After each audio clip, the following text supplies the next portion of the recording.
Hi everyone, Chris here, and today we're talking about how storytelling can be used to really enhance instructional design. Specifically today, we're talking about Act 2 in the three-act structure and how we can take those elements that make up Act 2 that are part of the hero's journey as described by Joseph Campbell to guide our instructional design as we consider the learner's journey as a parallel to the hero's journey. So, to refresh our memories, Act 2 consists of the crossing of the threshold, tests, alliances, allies, and enemies, um, approaching the innermost cave, the ordeal, and the reward, or sometimes called the seizing of the sword. Joseph Campbell loved flowery language, that's for sure. So these different parts of the hero's journey make up Act 2. This is where all the action kind of happens. And as instructional designers, this is typically what the actual period of instruction would entail. So let's run through these, describe them, and we'll see what the parallel is and how we can leverage this journey for our learner, who in our story is our hero. So the first part of the hero's journey that falls into Act 2 is crossing the threshold. And this is literally where our hero may go willingly, or maybe they need pushed into their adventure.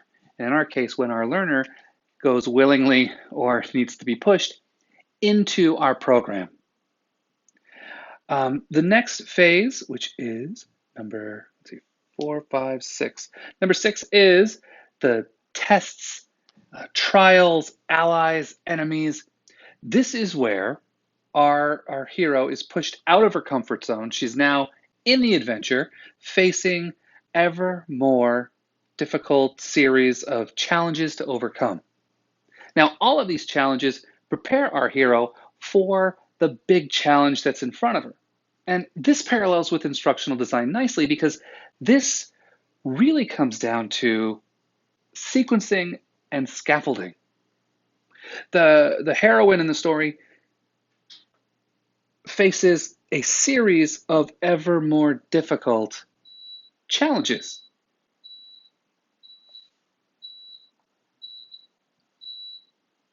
Got some beeping going on over there.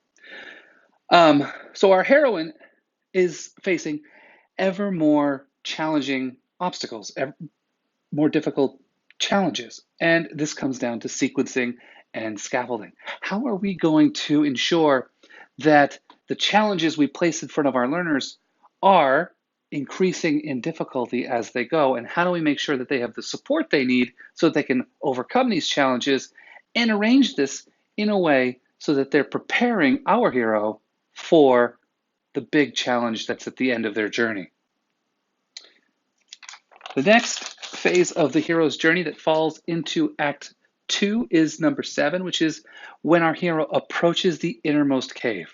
Now, in a lot of ways, this is a return to doubt. This is when the hero starts to doubt the entire thing. Sometimes this is Return of the Jedi, when Luke Skywalker literally goes into a cave. Sometimes it's more internal, the internal struggle, the monologue you might hear in the back of the story. But this serves to help the audience realize just how big the challenge is going to be.